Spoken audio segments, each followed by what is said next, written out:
मैं आपके लिए अगला पार्ट लेकर हाजिर हूँ। ये है SSCGL 2019 टायर 1, 6 मार्च 2020 को हुआ था सेकंड शिफ्ट, जो कि 1 से 2 बजे के बीच में हुई थी। इसका पहला क्वेश्चन है, select the correct passive form of the given sentence. Active voice में दिया गया है, पैसिव वॉइस में बदलना है। A child could understood his theory. एक बच्चा उसकी थ्योरी को समझ सकता था। उसने इतनी आसानी से समझाया कि एक बच्चा भी उसकी थ्योरी को समझ सकता था। तो कुड, विल, माइट, इनके बाद में क्या लगता है पैसिव में? माइट बी, फिर वर्ब की थर्ड फॉर्म। तो यहाँ क्या बनेगा? Could be. Could be plus verb की थर्ड फॉर्म कौन से वाक्य में?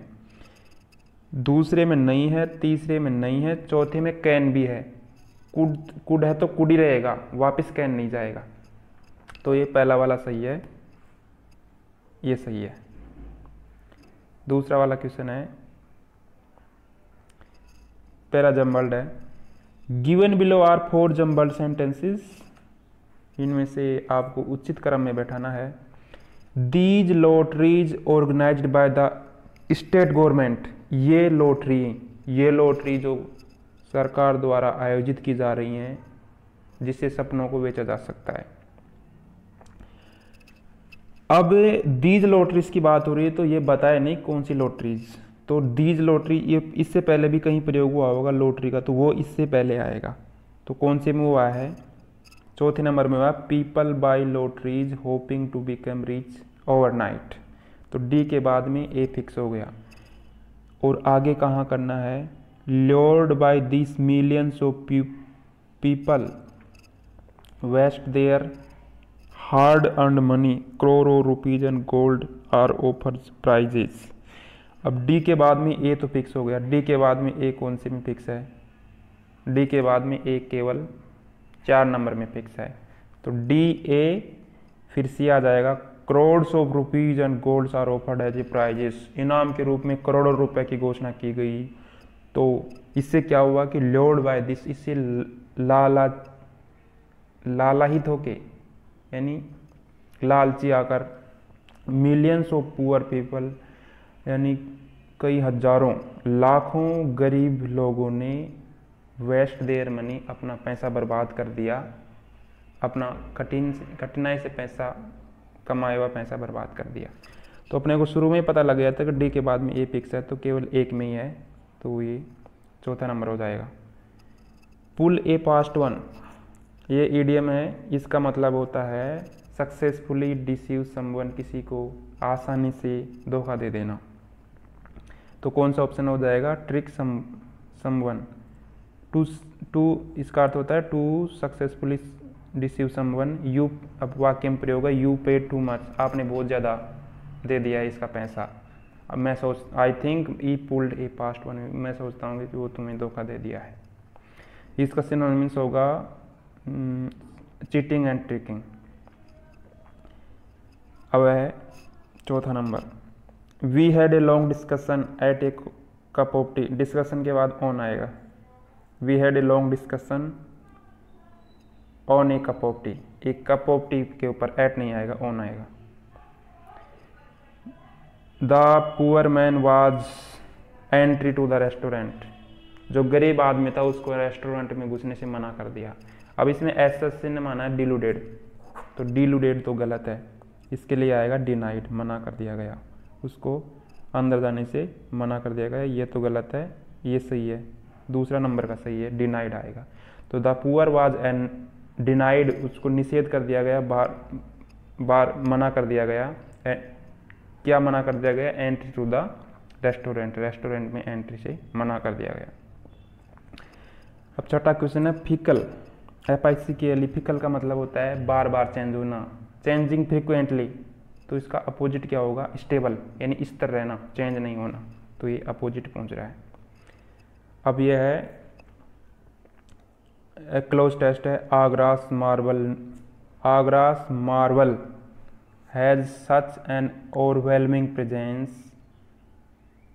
Other monuments in the town have been relegated oblivion. Amongst such 60 odd monuments in town, the red Taj is the most and relatively well praised. The tomb is red stone was by an Hessing widow of a Dutch officer after his death in 1803। तो क्या बोल रहा है, Agra's marble का मतलब चमत्कार, यानी marble का जो चमत्कार से बनाया हुआ है, हैज़ सच एन ओवरवेलमिंग, इतना ज़्यादा अपनी उपस्थिति रखता है कि लोग वहाँ आने से रोक नहीं सकते, वहाँ देखने से रोक नहीं सकते। प्रेजेंस, अब इसमें एसएससी ने माना है देन, लेकिन यहाँ क्या होगा, डेट। देन तो तब होता जब यहाँ कंपेरिजन होता, overwhelming. Then other monuments in town have been neglected, इसमें मेरे हिसाब से देन भी सही है और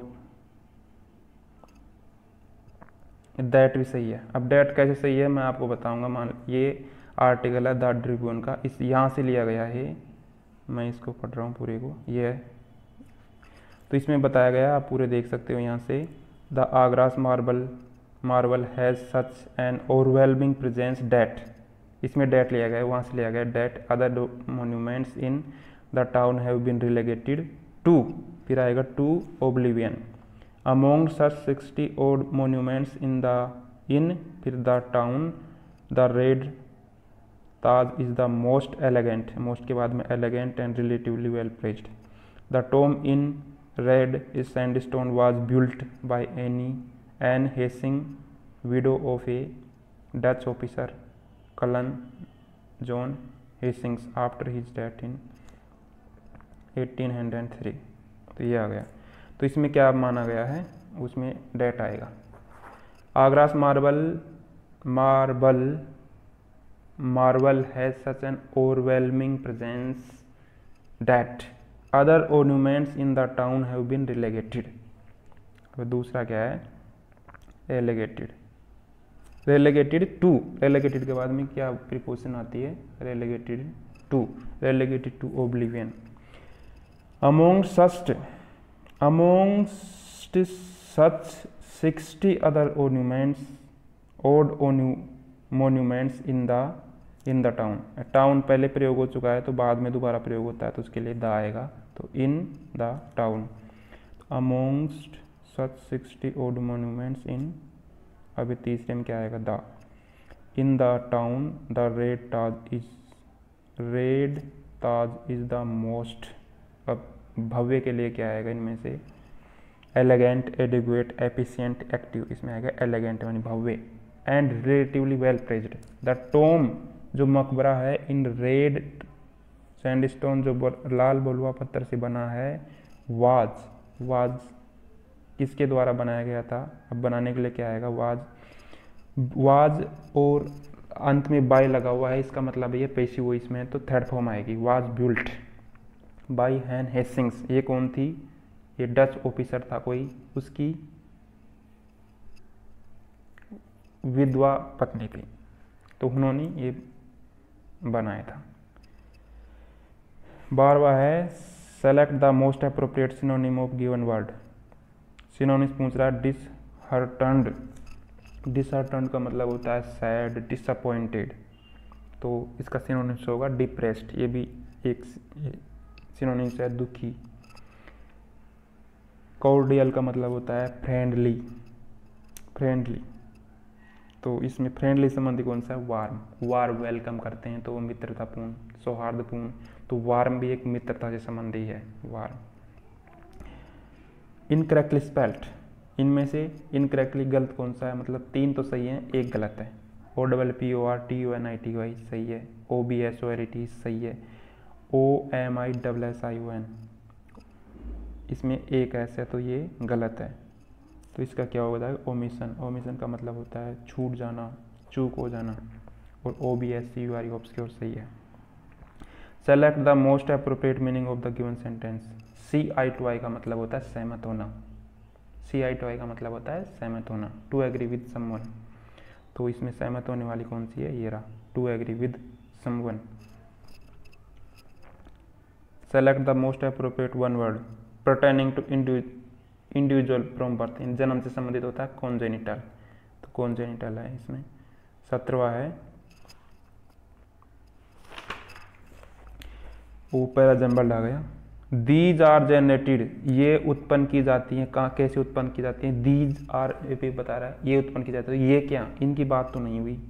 तो बी, ए से पहले भी कुछ आया होगा, ये सुनामी है, तो ए से पहले क्या है, tsunami. Tsunami is made of A series of very long waves, tsunami एक बहुत ही लंबी ये तरंगे आती हैं समुद्र में, उनसे उत्पन्न होती है।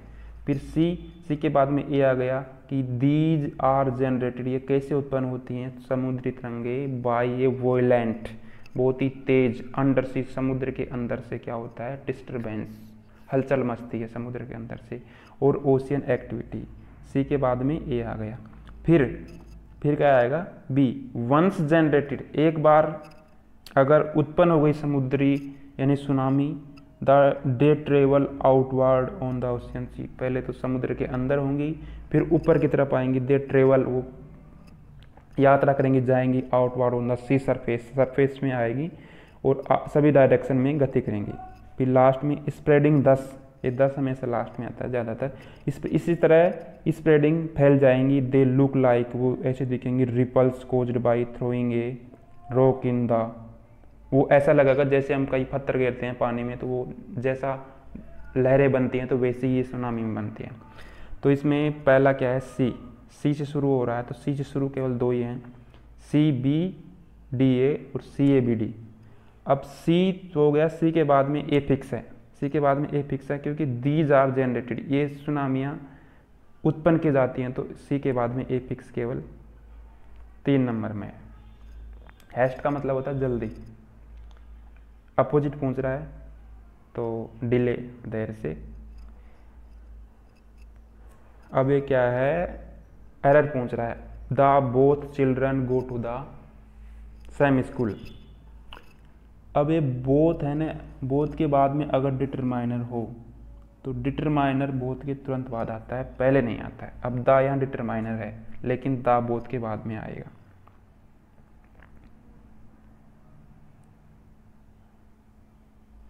बोथ दी चिल्ड्रन, ये इसका होगा, both the children go to the same school. तो समझ आ गया रूल कि बोथ के बाद में जो डिटरमाइनर आता है वो बोथ के बाद में आता है, पहले नहीं आता है, तो द बोथ की जगह बोथ दी आएगा।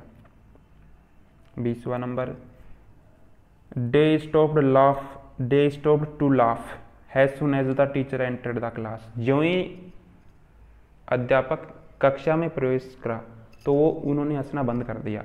स्टॉप के बाद में आईएनजी फॉर्म आती है, स्टॉप के बाद में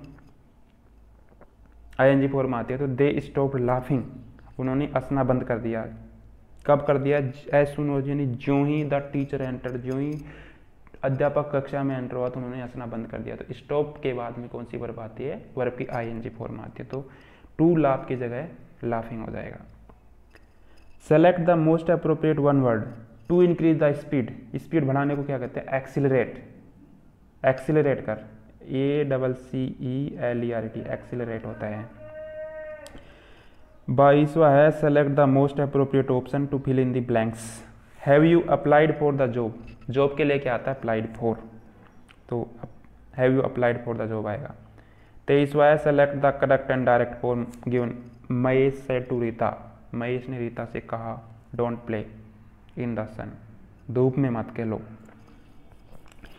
अब महेश, इसमें कौन सा हो सकता है, चल मान लीजिए मैं चारों ही से ही मानता हूँ। चौथा है, महेश ऑर्डर्ड रीता डेट, लेकिन वो डोंट वाला होता है उसमें नोट टू से कनेक्ट होता है, नोट टू, इसमें डेट से कनेक्ट हो रहा है, चौथा गलत। तीसरे में क्या कर रहा है, Mahesh requested Rita that don't play, don't तो आ ही नहीं सकता, डोंट का डोंट, ये भी तीसरा भी गलत। दूसरा क्या है, Mahesh told to Rita to note, to note नहीं आता, नोट टू आता है, तो नोट टू केवल पहले वाले में है, तो ये पहला वाला सही है। अब 24वां क्वेश्चन है, इफ वाला है, शर्त वाला है, तो इफ वाले वाक्य में क्या होता है, सिंपल प्रेजेंट, सिंपल प्रेजेंट होता है। अगर दूसरी साइड सिंपल फ्यूचर हो तो इधर सिंपल प्रेजेंट होता है। तो दूसरी साइड क्या है, they will probably settle in Mumbai, वे संभवतः मुंबई में बस जाएंगे। तो इफ वाले वाक्य में क्या होगा, इफ दे गेट मैरिड होगा, विल हटेगा। इफ व्हेन वाले वाक्य में कभी भी फ्यूचर टेंस का प्रयोग नहीं होता है। Select the incorrectly spelled word, जो गलत हैं, जो इनमें से गलत है, मतलब 3 सही है 1 गलत है, उसको छांटना है। रिबेल, REBEL, रिबेल माने विद्रोह करना, सही है। DELE, GATE, delegate, DELE delegate माने होता है प्रतिनिधि, तो GATE आएगा, इसमें गलत है। मोनार्क, MONARCH, मोनार्क सही है। इडिबल, EDIBALE, इडिबल माने खाने योग्य, तो गलत कौन सा हुआ, दूसरा वाला। आशा करता हूँ आपको ये पार्ट भी पसंद आया होगा। तो इसी तरह ये 6 मार्च 2020 को जो सेकंड शिफ्ट हुई थी उसका पार्ट पूरा होता है। अगला पार्ट लेकर मैं जल्दी हाजिर होऊंगा। बहुत बहुत धन्यवाद देखने के लिए। अगर आपको इनमें कुछ कमी लगे तो आप बता सकते हो कमेंट सेक्शन में। बहुत बहुत धन्यवाद देखने के लिए। Thank you so much.